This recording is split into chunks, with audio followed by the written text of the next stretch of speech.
Cerkak iki nganggo irah-irahan gombalan déning Kelly SW. Cerita iki nyeritakake babagan uripe wong lanang aran Manul sing dumadakan nemoni kedadian aneh lan jijiki ing cedhak sumure.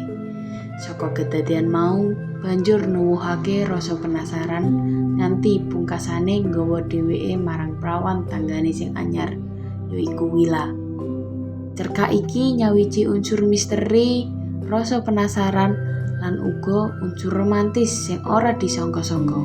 Nganti pungkasane marakake kahanan sing ngegrisi dadi lucu lan manis. Manyol menyat sojo dipan, lakune senggoyoran. Mripate krasa pedes, sirahe abot. Nanging Manul panggah jumangkah. Kamar mandi sing diarah. Perlune kepingin ngaturake uyuh sing banget ganggu anggone turu. Mau bengi Manul begadangan karo kanca-kancane ana pinggir Slamet Riyadi karo wedangan nganti klempoket. Kira-kira bae iki sing dadi jalaran. Nalika anggone ngayunake sikile midak plataraning sumur dumadakan Manul mandeg. Pandulune kacep ing poncot plataraning sumur kang ana ilen-ilenane banyu. Ana barang nyukeri nglumbruk ing kono, narik gawe gatene. Alon-alon Manul mrepeki barang mau. Tetelo gombalan tilas telesaning wanita. Ora tanggung-tanggung, celana jero lan kotang. Manul kebrangat atine. Slompret, Manul misuh.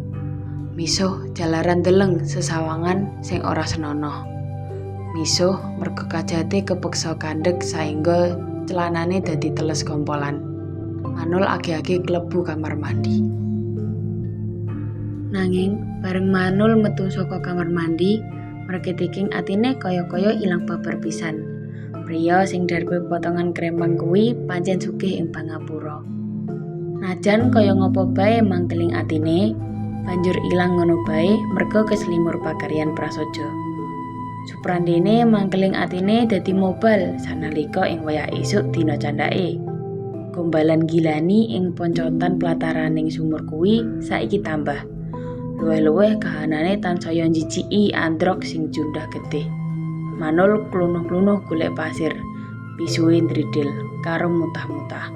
Barang-barang gilani kuwi diuruki nganti ora ketara. Aku kudu ngerti sapa sing duwe pokal ora cara iki. Celatune sajroning ati. Sawetara dina lawase, Manul angrem ana ngomah. Lumantar bolonganing gedheg. Manul nginceng pernahing sumur. Nanging sasuwene kuwi, Manul ora menangi babab sing nuwuhake kasujanane. Poncot plataraning sumur uga ora ana owah-owahan. Jur sapa sejatine sing wis kelakon nyolong wektu kanggo nguncalake barang-barang gilani kuwi? Apa Bumikun? Sajake kok kaya ora mulih nalar. Bumikun anggone ngudi gresikan lan kaendahan. Apa Pak Singit? Iki tansayaran mungkin. Langka wong lanang sing gelem nyenggol barang kaya ngono. Banjur sapa? Omah sebelahe sangertine Manul sih kotong durung dienggoni. Demit. Wah, kuwi tahayul. Wiwit cilik Manul ora percaya. Manul dadi blingsatan dhewe. Kekarepan miyak werdining gombalan sing gilani kuwi dadi wudar. Kira-kira bae merga Manul sugih ing pamengku.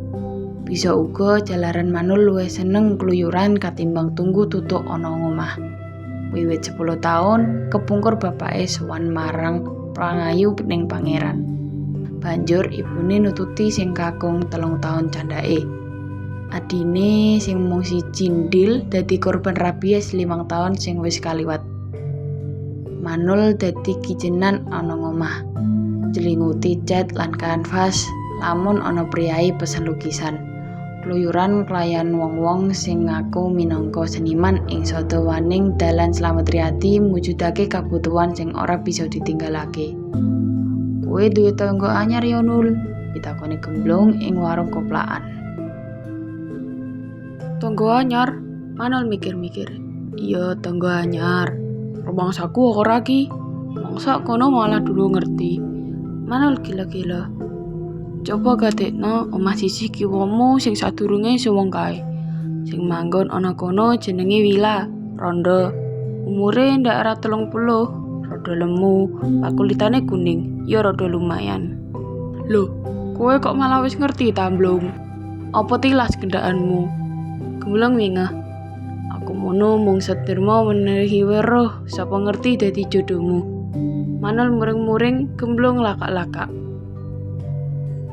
Manul lagi bisa benerake kandhane Gemblong ing wanci esuk dina candhake.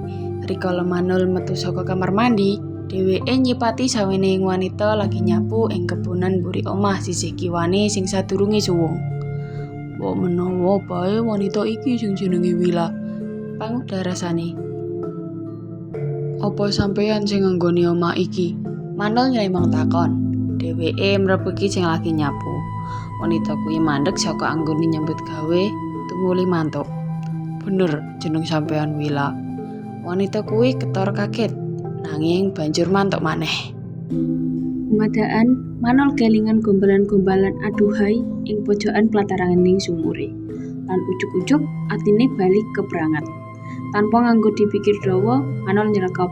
Gandeng sampeyan wong anyar, ana becike yen aku titip piweling. Yen guwang laran, aja seprang-seprung. Pemane diuncalake menyang pekaraning liyan. Yen nganti ana sing ora trima mundhak dadi prakara. Apa sajroning 5 dina manggon ana kene aku wis gawe pripik-pripik ora becik. Engko sampeyan ngendika ngono.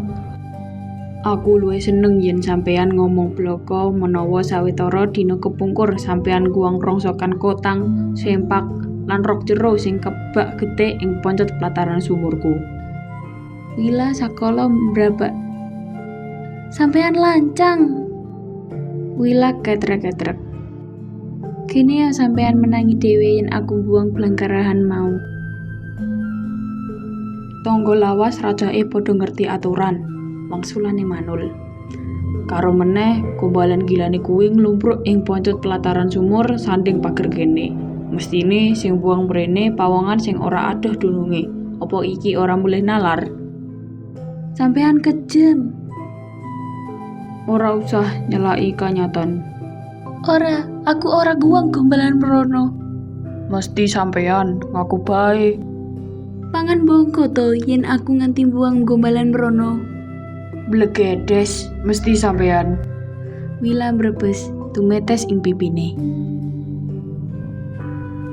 Let sedele Wila mingsek-mingsek. Manul kaget semu gedon.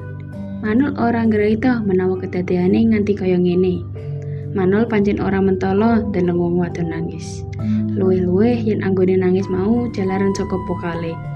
Ana rasa katuwung glibedan ing jero atine Manul sing paling jero.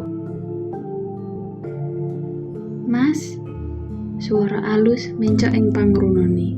Ana tangan lumer nyentok pondake sakloron. Manul ngragapan serta age-age noleh. Sisihane wis ngadeg ing mburi kursi sing dilungguhi. Kawit mau tak gatekake sampeyan ora krasa, menggale apa to Mas? Sing wadon banjur lungguh ing sangendinge. Manul mesem kecut. Mikirake kedadean lawas. Wangsulane isih karo mesem. Gombalan gilani ing sanding sumur. Sampeyan apa wis pirsa sapa sing buang mrono? Kowe. Sing wadon malah mesem-mesem. Dadi rak bener ta kandhaku biyen. Dudu aku kok Mas. Sing buang. Lanjur sapa?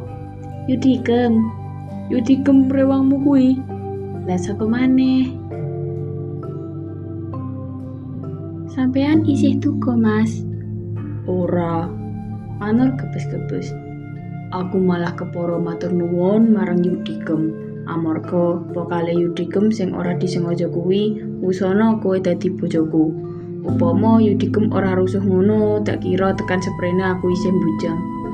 Lan aku isih tetep dadi rondo. Manul dulu Wila. Wila ngulatake Manul. Banjur kekarone mesem bareng. Saka omah sebelah, kaprungu wong nyetel album lawas, duweke koes-ploes.